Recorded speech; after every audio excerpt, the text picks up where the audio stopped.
and सावधानी पूर्वक वैश्वीकरण का रास्ता अपनाया है।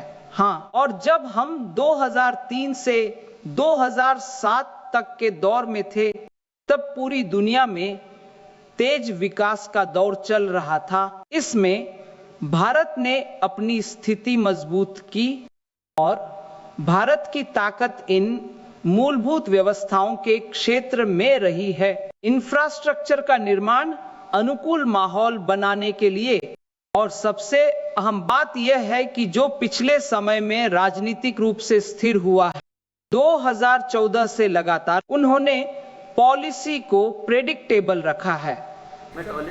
अगर आप भारत के इकोनॉमिक अप्रोच को देखें तो हम कंजर्वेटिव नहीं हैं। हाँ, हमने अपनी अर्थव्यवस्था को बहुत सोच समझकर और सावधानी से संभाला है, चाहे वह FDI फंड हो या पूंजी खाता खोलने का मामला। जब हम दूसरी अर्थव्यवस्थाओं को देखते हैं, जैसे चीन में जहां 100% पूंजी उपलब्ध है, वहां पूंजी का पूरा उपयोग और क्षमता का पूरा इस्तेमाल हुआ है।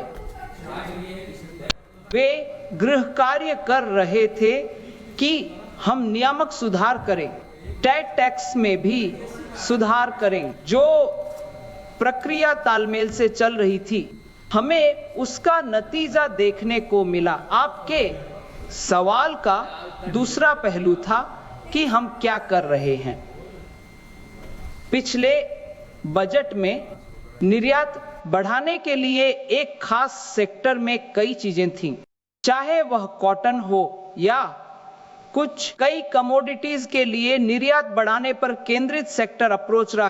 लेकिन सिर्फ निर्यात बढ़ाना ही काफी नहीं होगा, हमें घरेलू इंडस्ट्री के लिए अच्छी क्वालिटी का कच्चा माल और उपकरण भी चाहिए। उपकरण या पूंजी सामान की भी जरूरत होती है, तो यह सब हम कहां से आयात कर सकते हैं। पुर्जे और कंपोनेंट्स, कैपिटल गुड्स, तो जो भी FTA हो रहे हैं, इंडिया UAFTO और UFTO में आयात पर भी गौर किया गया। टैरिफ रियायत भी थी, पर व्यापार सेक्टर ने हमारी बड़ी घरेलू मांग वाली अर्थव्यवस्था पर ध्यान नहीं दिया और उसी से हम उच्च विकास हासिल कर रहे हैं, तो हम बाहरी सेक्टर की उपेक्षा करते हैं। ऐसा नहीं है, बाहरी सेक्टर में व्यापार बढ़ाने पर हमेशा जोर रहा है। अब निर्यात और आयात दोनों में आयात की सोर्सिंग को कई देशों तक सीमित रखने के बजाय उसे फैलाना चाहिए, क्योंकि चीन के साथ हमारा व्यापार घाटा भी बढ़ रहा है। हाँ, तो यह एक चिंता का विषय है। तो वही पूरी बात है कि इस बजट में भी आपको वही दिशा दिखेगी। हाँ, और सबसे बड़ी बात यह है कि सिद्धार्थ, यहां दर्शक जो कह रहे हैं, पिछले आम बजट और इस आम बजट के बीच अगर कोई बहुत बड़ा बदलाव है तो वह यूरोपीय संघ के साथ FTA है, ब्रिटेन के साथ, UAE के साथ FTA होना, यह एक हम समझौता है और भारत के लिए एक बड़ा बाजार खुल गया है। इसलिए निर्माण और निर्यात को बढ़ावा मिलेगा। क्या इस साल के बजट में नए प्रावधानों पर जोर रहेगा? हाँ, बिल्कुल, यह एक फोकस है। यह क्षेत्र राज्य का होगा। हाँ, जैसा कि वित्त मंत्री का अपना बजट से पहले ही संकेत मिल चुके हैं कि कस्टम सुधार एक बड़ा क्षेत्र होगा, जिसमें सरलीकरण किया जाएगा, स्लैब कम किए जाएंगे।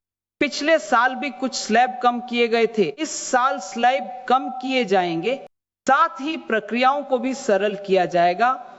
और जैसा कि आर्थिक सर्वेक्षण में भी कहा गया है कि स्टील, एल्यूमिनियम जैसे सेक्टर हैं, टेक्सटाइल में कुछ फाइबर इस्तेमाल होते हैं, इनमें दरें इस तरह रखी जानी चाहिए कि डाउनस्ट्रीम इंडस्ट्रीज को इसका फायदा मिले और भारतीय कंपनियां वैश्विक मूल्य श्रृंखला में शामिल हो सकती हैं।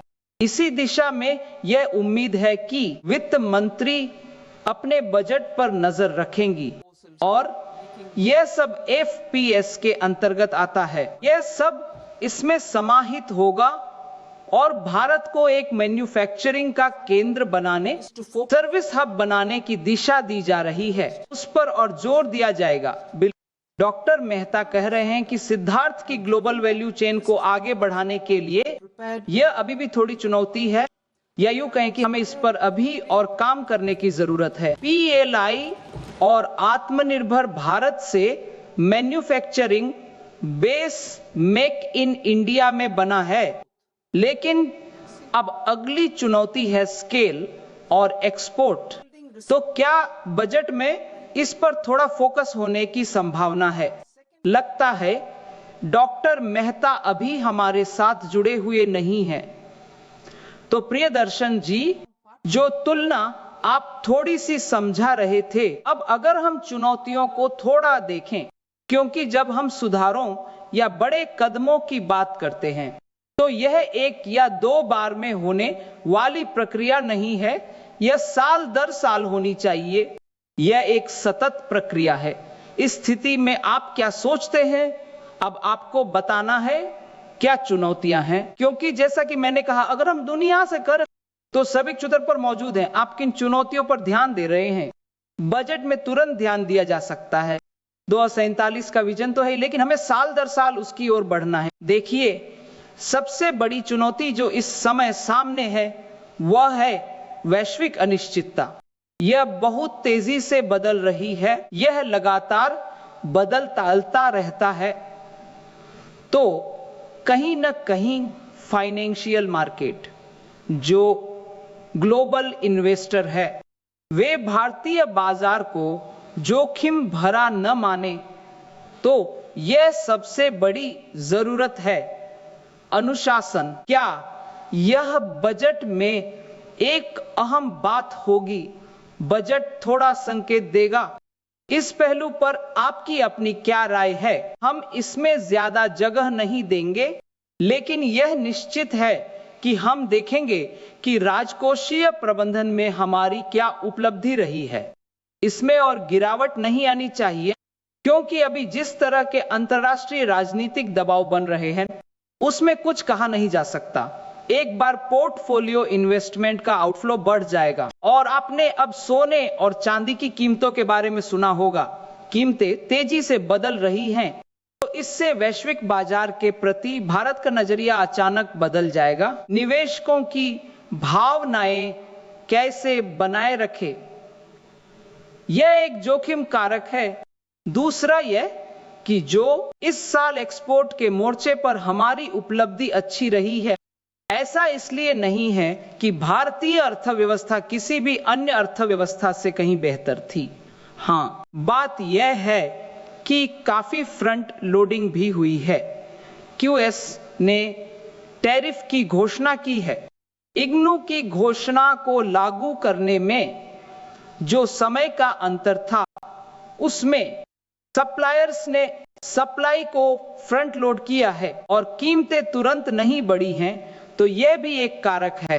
तो हम निर्यात को लेकर इतने लापरवाह कैसे हो सकते हैं? निर्यात वृद्धि को स्वाभाविक तरीके से बनाए रखें। हाँ, इसके लिए प्रतिस्पर्धी सेक्टर पर ध्यान देना होगा। हमें निर्यात में विविधता लानी होगी, जैसे हमारा पारंपरिक सेक्टर रहा है। निर्यात में जेम्स एंड ज्वेलरी है, फार्मास्यूटिकल है।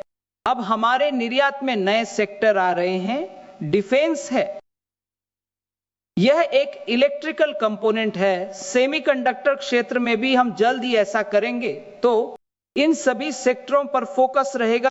तो मुझे लगता है कि चुनौतियों में बाहरी सेक्टर की उथल पुथल को संभालना सबसे बड़ी बात है। दूसरे दिन यह एक चुनौती होगी जो निर्यात के मोर्चे पर गति है और इन्वेस्टमेंट कम से कम प्रत्यक्ष विदेशी इन्वेस्टमेंट है, जो इस उथल पुथल के कारण वैश्विक स्तर पर कम हुआ है। हम यह कैसे करेंगे, इसे संभालना है। बाकी सब सुधार एजेंडा में है। सभी सहयोगी कह रहे हैं कि इंफ्रास्ट्रक्चर पर जरूर ध्यान दिया जाएगा, और ऐसा हो तो घरेलू सेक्टर की मजबूती बनी रहेगी। बाहरी सेक्टर की चुनौती मुख्य रूप से वैश्विक अनिश्चितता है। इसे कैसे संभालें, सबसे बड़ी जरूरत यही है। इस सत्र में हमने निर्माण और निर्यात पर काफी चर्चा की है। भारत के पर्यटन की अहमियत लगातार बढ़ रही है। नए गंतव्यों की मांग बढ़ रही है। पर्यटक भी ज्यादा आ रहे हैं, जिसके पीछे बड़ा इंफ्रास्ट्रक्चर है। इसकी एक अहम भूमिका है। यह आप लोगों के लिए जानकारी है। आप लगातार संसद टीवी पर हैं। बजट से जुड़ी हर एक घटना और खबर हम देखेंगे। और जब वित्त मंत्री निर्मला सीतारमण 9वीं बार, एक रिकॉर्ड 9वीं बार, कुछ ही देर में आम बजट पेश करेंगी, यह आप हमारे YouTube चैनल पर भी देख सकते हैं।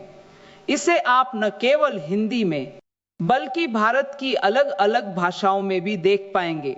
विभिन्न भाषाओं में इसका अनुवाद लगातार और एक साथ उपलब्ध रहेगा। तो कई भारतीय भाषाएं हैं जिनमें आप इसे देख सकते हैं। हमारे साथ YouTube पर लाइव बने रहें। बस अभी हमारे पास 4 मिनट और हैं। इससे पहले कि हम आपको सीधे लाइव प्रसारण के लिए ले चलें, उससे पहले अगर हम सिद्धार्थ से थोड़ा जिस तरह से प्रतिभा ने अभी पर्यटन का जिक्र किया, उसके माध्यम से हमें अलग अलग राज्यों की भूमिका को समझना चाहिए।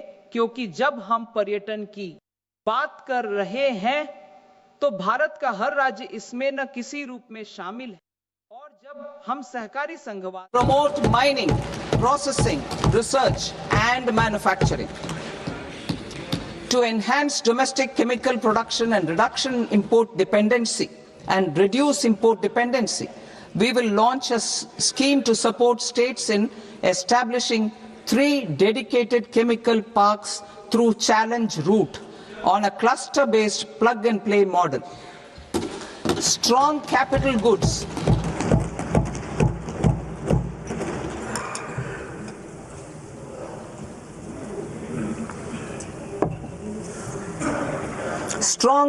goods capability is a determinant of productivity and quality across different sectors. Towards building this capacity, I propose the following. High-tech tool rooms will be established by central public sector enterprises at 2 locations as digitally enabled automated service bureaus that locally design, test and manufacture high-precision components at scale. आया जाएगा। राज्यों के हिसाब से उन्हें कितना मिलेगा यह भी बताया जाएगा। और केंद्र में भी चाहे SAS जैसी योजना हो जिसमें केंद्र से 50 साल तक के लिए ब्याज मुक्त लोन दिया जा रहा है, जो पूंजीगत व्यय में है, राज्य इसका इस्तेमाल कर रहा है। अन्य योजनाओं से भी केंद्र का निरंतर समर्थन राज्यों को मजबूत कर रहा है। ये सभी योजनाएं राजकोषीय संघवाद की ओर हैं। बिल्कुल। तो अब बहुत कम समय बचा है। अब हमें सीधे नए साल पर ध्यान देना। संसद की कार्यवाही बस कुछ ही पलों में शुरू होने वाली है। संसद टीवी पर बने रहें, जिसमें इधर प्रसारण रिकॉर्ड भी बन रहा है। मैं पानी पी रही हूं। यह reliance in natural fibers such as silk, wool and jute, man-made fibers and new age fibers. Textile expansion and employment scheme to modernize traditional clusters with capital support for machinery, technology upgradation and common testing and certification centers. 3. मैं आज खड़ी होती हूं। 2031 खंड 1 16वें वित्त आयोग की मुख्य रिपोर्ट संख्या 3 व्याख्यात्मक ज्ञापन, जिसमें उपरोक्त रिपोर्ट में निहित सिफारिशों पर की गई कार्रवाई का विवरण है। आइटम नंबर 2, माननीय वित्त मंत्री निर्मला सीतारमण जी, माननीय अध्यक्ष महोदय, इस शुभ अवसर पर माघ पूर्णिमा की और गुरु रविदास जी की जयंती पर मैं वर्ष 2026 से 2027 का बजट पेश करती हूं। जब से हमने 12 साल पहले पदभार संभाला है, भारतीय अर्थव्यवस्था की दिशा स्थिरता, राजकोषीय अनुशासन, निरंतर वृद्धि और मध्यम महंगाई इसकी पहचान रही है। यह हमारे सोचे समझे निर्णयों का परिणाम है। बढ़ती अनिश्चितता और उथल पुथल के दौर में भी हमारी सरकार माननीय प्रधानमंत्री मोदी जी के नेतृत्व में सरकार ने One District, One Product (ODOP) initiative